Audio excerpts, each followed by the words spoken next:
2 months into our marriage, my husband left me to fulfill his dying ex's last wish to marry him. He promised he'd return after her death, but 3 years later she recovered, dumped him, and now he's homeless, begging me to take him back. I'm 29 and honestly this whole situation still feels surreal even after 3 years. I married my husband Jake, who's 32, and I truly believed we were at the beginning of our beautiful life together. We'd been a couple for 4 years, lived together for 2, and I genuinely thought he was my soulmate. The wedding was absolutely perfect, our honeymoon was incredible, and for those first 2 months of marriage, I was happier than I'd ever been. Then Sarah entered the picture. Sarah, 31, was Jake's ex-girlfriend from college. They dated for about 3 years and broke up when Jake graduated and moved for work.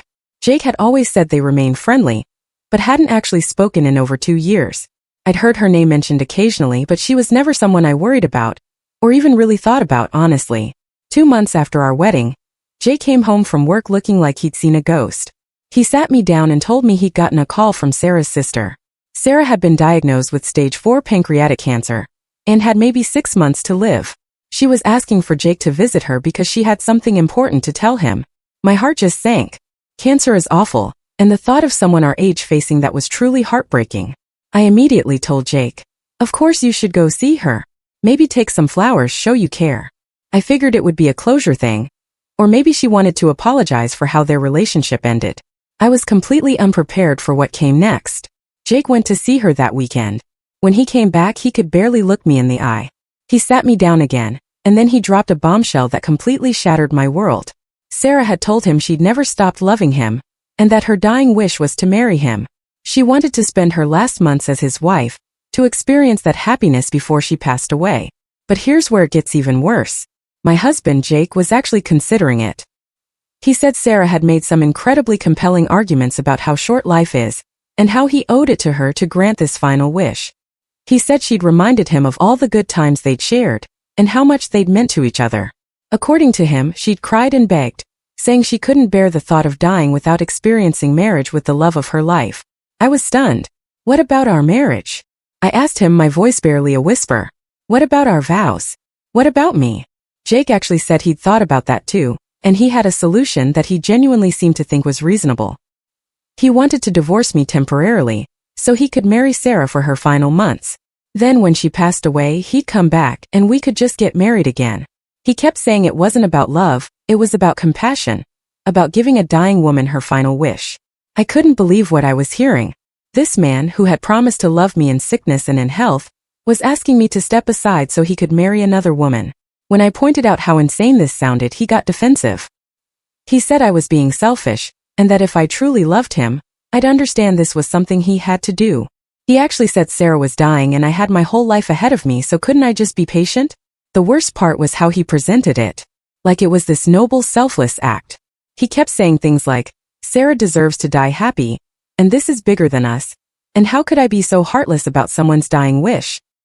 He made me feel like I was a villain for not wanting my husband of 2 months to divorce me to marry his ex-girlfriend.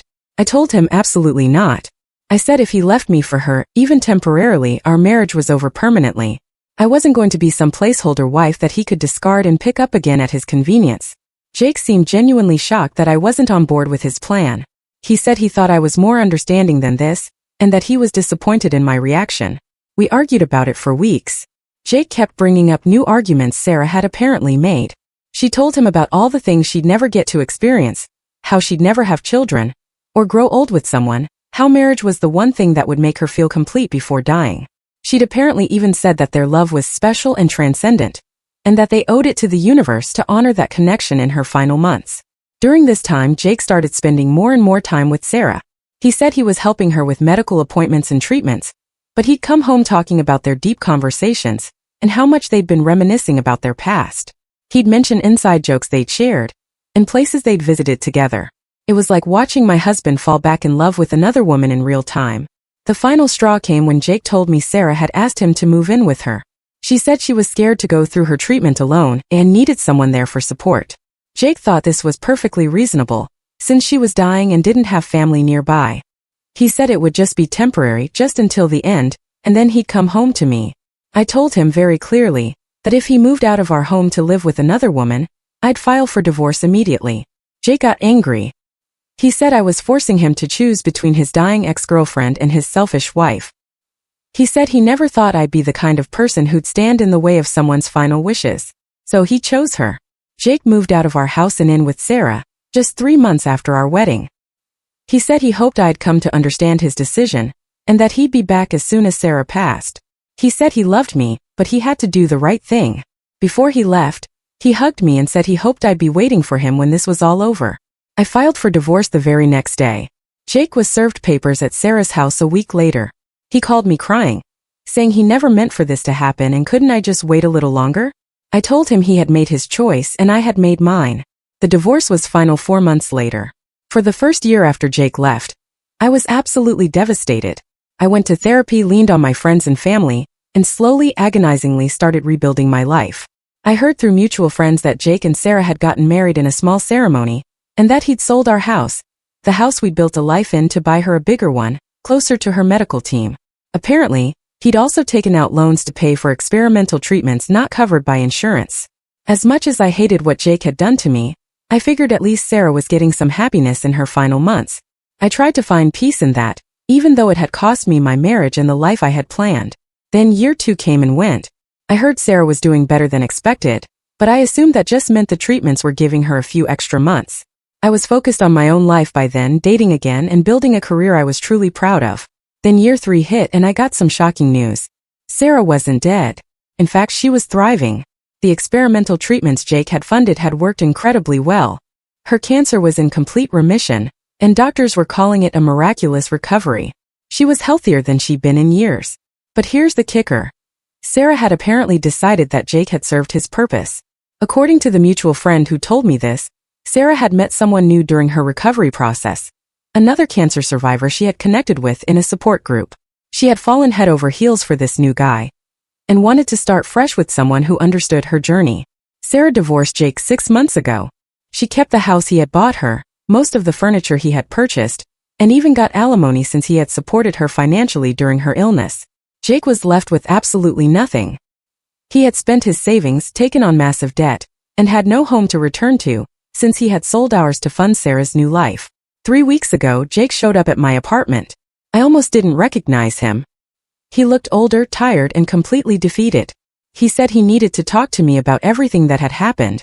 Against my better judgment, I let him in. Jake broke down crying almost immediately. He said divorcing me was the biggest mistake of his life and that he had been manipulated by Sarah. He claimed she had played on his emotions and guilt-tripped him into leaving me. He said the whole time they were married, she had been distant and cold, nothing like the loving, grateful woman she had pretended to be when she was sick. According to Jake, Sarah had admitted near the end of their marriage that she had never actually been in love with him. She had been scared and desperate when she got her diagnosis and had reached out to him because she knew he was a good man who would take care of her. She had used his compassion and their history to manipulate him into leaving his life behind for her. Jake begged me to forgive him. He said he knew what he had done was unforgivable, but that he had learned his lesson. He said Sarah had shown him what real manipulation looked like and made him realize how genuine and pure our love had been. He promised he would never hurt me again, and said he would do anything to win me back. I listened to everything he had to say. Then I told him to leave and never contact me again. Jake was shocked. He said he thought I would at least be willing to try counseling or take things slow. He simply could not understand why I would not give him another chance when he had clearly learned from his mistakes. I explained to him that the man I had married would never have left his wife for another woman, dying or not. The man I had married would have supported his ex through her illness, while maintaining appropriate boundaries. The man I had married would have honored his vows instead of treating our marriage like a temporary inconvenience. Jake got desperate then. He said he was homeless and broke and had nowhere else to turn. He said everyone in his life had abandoned him and I was his only hope. He actually had the audacity to suggest that since we had both been hurt by Sarah, we should find healing together. I told him his situation was not my problem. I said he had made his choices, and now he had to live with the consequences. When he started crying again and saying he had made one mistake and deserved forgiveness, I reminded him that leaving your wife for another woman is not a mistake. It is a choice. And choosing to marry that other woman? That definitely is not a mistake. It is a series of deliberate decisions. The last thing Jake said before I made him leave was that he hoped I would change my mind because we had been so good together before Sarah got sick. He said our love deserved another chance, and that we could be even stronger after everything we had been through. I have not responded to any of his calls or texts since then. My friends think I should block him completely, but part of me wants to see how pathetic his attempts at reconciliation get. A few of them think I should give him another chance since he was clearly manipulated, but I strongly disagree. Sarah might have manipulated him, but she did not force him to divorce me. She did not force him to sell our house or move in with her. She did not force him to marry her. Those were all choices Jake made because he wanted to play the hero and be the good guy who grants dying wishes. The truth is, if Jake had truly loved me the way a husband should love his wife, no amount of manipulation would have made him leave me. He would have found ways to support Sarah through her illness while maintaining our marriage. He would have set boundaries and honored his commitment to me. Instead, he threw away 4 years together and a 2-month marriage because his ex-girlfriend cried and told him some story about dying wishes. He was so eager to be seen as compassionate and noble that he sacrificed his actual wife for his fake dying ex. Now that Sarah has recovered and discarded him, he wants to come crawling back like nothing happened. He wants me to welcome him with open arms and pretend the last 3 years did not happen. He actually seems to think I should be grateful he has chosen me again after his first choice did not work out. I am not the same person I was 3 years ago. I have grown, healed, and learned to value myself in ways I never did before. I have built a life I am proud of, and I am dating someone who actually values commitment and would not abandon me the moment someone else needed him more. Jake can stay homeless and broke for all I care. Maybe next time he will think twice before throwing away a good woman for someone who is just using him. It has been 2 weeks since I last talked about this, and somehow this situation has gotten even more ridiculous. After I refused to take Jake back, he apparently decided to launch a full-scale campaign to win me back. It started with flowers showing up at my workplace every day for a week. My coworkers thought it was sweet at first, until I explained the situation. Then they just felt bad for me. The flowers came with increasingly desperate notes. First, it was simple stuff like, "I'm sorry, please forgive me." Then they got longer and more manipulative. One said, "Sarah may have fooled me, but you're my true soulmate." Another said, "Don't let her win by keeping us apart forever." The last one actually said, "I know you still love me, don't let pride destroy our second chance." When the flowers didn't work, Jake started showing up places I go regularly. He'd be at the coffee shop I visit every morning, sitting at a table with this hopeful expression like we were going to have some romantic reunion. He'd be at the grocery store I shop at, conveniently needing to buy something in whatever aisle I was in. He even showed up at my gym, which he'd never been to before in his life. The most pathetic incident happened at my friend Lisa's birthday party last weekend. I was having a great time talking with friends and just enjoying myself when Jake walked in. Apparently, he'd somehow gotten the restaurant information and convinced the hostess he was my husband who wanted to surprise me. Everyone at the party knew our history, so the atmosphere got incredibly awkward incredibly fast. Jake walked right up to me and said, "Hi beautiful, can we talk?" Like we were some estranged couple who just needed to work through a small disagreement. I told him to leave immediately. Jake said he just wanted 5 minutes to explain how sorry he was. When I said no, he actually got down on one knee right there in the restaurant and started this whole speech about how he'd been an idiot and how much he loved me. People were staring. My friends were horrified. Lisa looked like she wanted to disappear. And Jake was just kneeling there, acting like this was some grand romantic gesture instead of a pathetic display of desperation. I walked away and left the restaurant. Jake followed me to the parking lot, still trying to talk. He said he knew he'd messed up, but that everyone deserves a second chance. He said he'd do anything to prove he changed, and that he understood now how valuable our love was. That's when he dropped the real bombshell. Jake told me he'd been in contact with my sister Emma. Apparently, he'd reached out to her on social media, asking her to help convince me to give him another chance. He said Emma had been sympathetic to his situation and agreed that people can change. I was furious.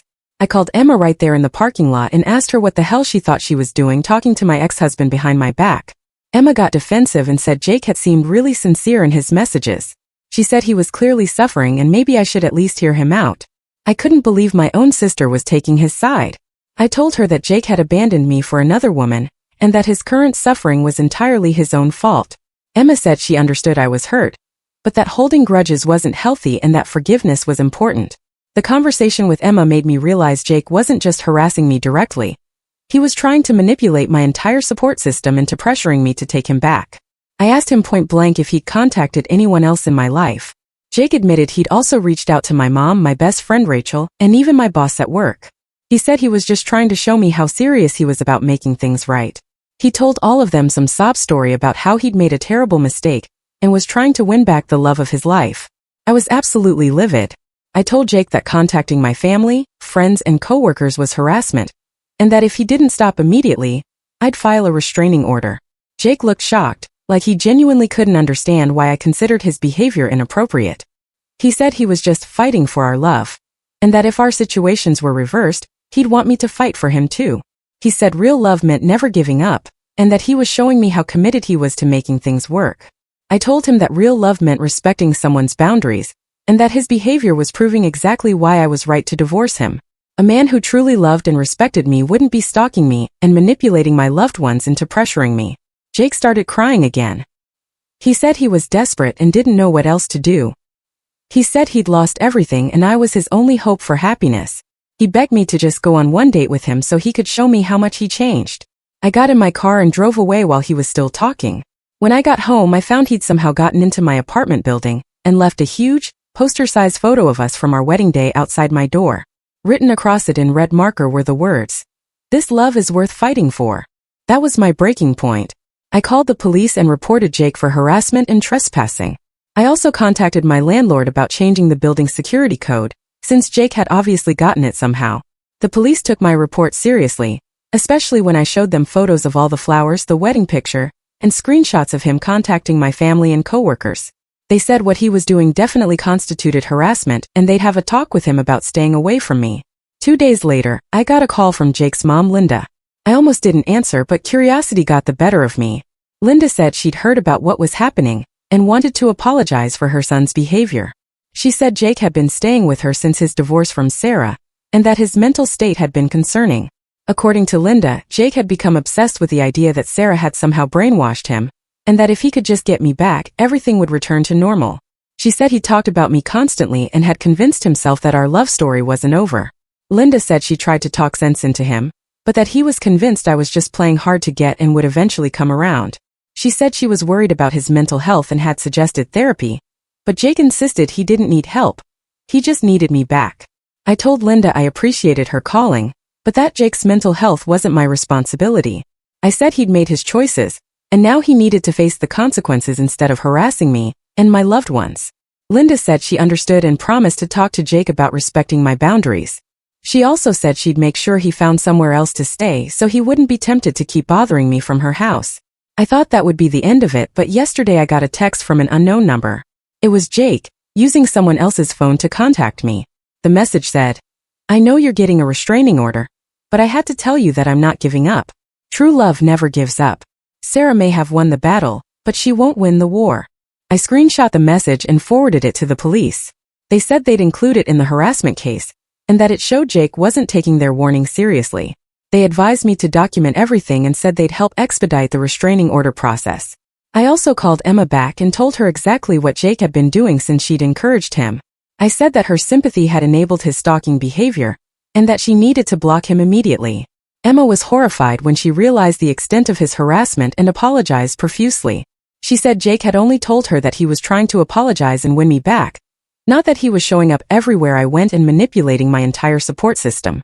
She said she'd block him on all platforms and wouldn't communicate with him again. The restraining order should be finalized next week. My lawyer says I have a strong case given all the documentation of his behavior. In the meantime, I'm staying extra vigilant and making sure I'm never alone in public places where Jake might show up.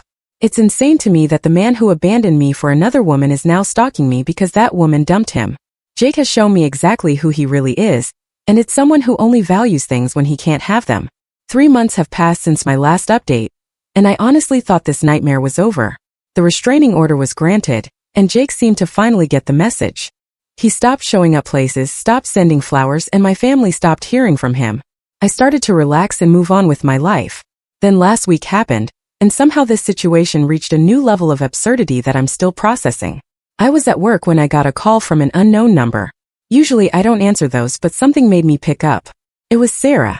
Yes, that's Sarah. Jake's ex-wife, the woman who supposedly manipulated him into leaving me. Sarah said she'd gotten my number from Jake's phone and needed to talk to me urgently. She said it was about Jake and that I was in danger. My first instinct was to hang up, but something in her voice made me listen. Sarah asked if we could meet in person because what she had to tell me was too important for a phone call.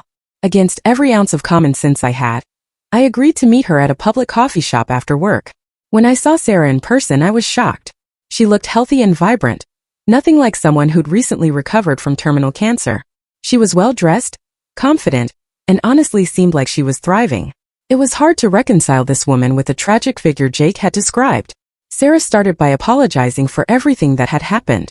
She said she knew I had no reason to trust her, but that she felt responsible for the situation Jake had put me in since their divorce. She said she needed to tell me the truth about what had really happened between them. According to Sarah, the story Jake told me about her dying wish was only partially true. Yes, she'd been diagnosed with cancer. And yes, she'd reached out to Jake for support. But the manipulation had gone both ways in their relationship. Sarah said that when she got her diagnosis, she was terrified and alone. Her family lived across the country, and she'd recently ended a bad relationship. Jake had been the most stable, caring person she'd known, so she'd reached out to him hoping for emotional support during her treatment. She admitted that she'd played up their past relationship and had suggested that reconnecting with him felt like fate. But she claimed that Jake had been the one to suggest marriage, not her. According to Sarah, Jake had said that marrying her would help with insurance issues and medical decision-making, and that it would give her stability in treatment. Sarah said she'd been vulnerable and scared, so she'd gone along with Jake's plan, even though she wasn't in love with him. She said Jake had seemed to genuinely believe he was being noble and heroic, and she'd been too sick and frightened to question his motives. But here's where it gets really interesting. Sarah said that as her treatment progressed and she started feeling better, she began to see Jake's behavior more clearly. According to her, Jake had become obsessed with being seen as the perfect, selfless husband. He'd post constantly on social media about their journey, always making sure he was the center of the narrative. Sarah said Jake would tell people elaborate stories about their grand love affair, and how he'd sacrificed everything to be with her. He described the relationship like some epic romance novel where he was the hero who had given up everything for love. But privately, he'd often talk about me and how much he missed our life together. According to Sarah, Jake had never really gotten over our relationship. She said he'd compare her to me constantly, always talking about how I'd been more understanding, or how I'd handled things differently. She said it became clear that Jake had married her more for the story it would tell about him than out of actual love for her. Sarah said the final straw came when Jake started talking about what would happen after she recovered. He'd apparently assumed that she'd be so grateful for his sacrifice that she'd spend the rest of her life devoted to him. He'd made plans for their future that involved her essentially being indebted to him forever. When Sarah met David, her current fiancé, in the support group, she realized what real love actually felt like. She said David loved her for who she was, not for the story the relationship told about him. She said the contrast made her realize how unhealthy her dynamic with Jake had been. So far, this all sounded like relationship drama that didn't really concern me, but then Sarah got to the scary part. She said that since their divorce, Jake had become increasingly unstable. He'd been calling and texting her constantly, alternating between begging her to take him back and threatening to ruin her new relationship. He'd been telling people that she'd used him, and that he was going to make her pay for destroying his life. But the most disturbing part was what Jake had been saying about me. According to Sarah, Jake had become convinced that I was somehow behind her decision to leave him. He'd apparently created this whole conspiracy theory where I'd manipulated Sarah into divorcing him, so that she couldn't have the happiness I'd been denied. Sarah said Jake had been obsessing over the idea that I'd gotten revenge on both of them by ruining their marriage. He'd been talking about how I was probably celebrating his downfall, and how I needed to be taught a lesson about interfering in other people's lives. She said Jake's delusions had gotten so bad that he'd started following her and David, showing up at their apartment and making threatening comments. She had to get her own restraining order against him, and David had threatened to call the police if Jake contacted them again. Sarah said she was telling me all this because Jake's focus had shifted back to me in a dangerous way. She said he'd been talking about how I needed to pay for what I'd done, and how he was going to make me understand the pain he caused him. She was worried that Jake might try to hurt me. I was stunned. I told Sarah that Jake had been harassing me for months, but that he'd seemed pathetic and desperate, not dangerous. She said that's exactly why she'd wanted to warn me. She said Jake's mental state had deteriorated significantly, and that his obsession with blaming others for his problems had made him unpredictable. Sarah also told me something else that made my blood run cold. Apparently, Jake had been researching me online, looking up my address, my work schedule, and information about my current boyfriend, Mark. He'd been taking photos of my apartment building, and had even tried to befriend my neighbors to get information about my daily routine. She said Jake had shown her some of these photos and had talked about how easy it would be to accidentally run into me. She said his comments had been vague, but threatening enough that she'd realized he might be planning to escalate his harassment. I asked Sarah why she was telling me this instead of just going to the police herself. She said she had reported Jake's threats against her and David, but that she didn't have concrete evidence of his plans regarding me. She said she hoped that by warning me, I could take steps to protect myself before anything happened. After Sarah left, I immediately called the police and updated them on everything she told me. They said they'd increase patrols in my area and advised me to vary my routine as much as possible. They also said they'd follow up on Jake's violation of the restraining order. I also called my boyfriend, Mark, and filled him in on everything. Mark was horrified and immediately offered to stay with me until the situation was resolved. He also suggested we install additional security cameras around my apartment. The next few days were tense but quiet. I started parking in different spots, taking different routes to work, and generally being much more aware of my surroundings. I was beginning to think maybe Sarah had been overreacting when it happened. 3 nights ago, I was coming home from dinner with Mark when we noticed someone sitting in a car across from my apartment building. The person was just sitting there in the dark, and something about it felt wrong. Mark suggested we drive around the block to see if the car was still there. When we came back, sure enough, the car was still there. Mark wrote down the license plate number, and we parked a few blocks away before walking back to my building through the back entrance.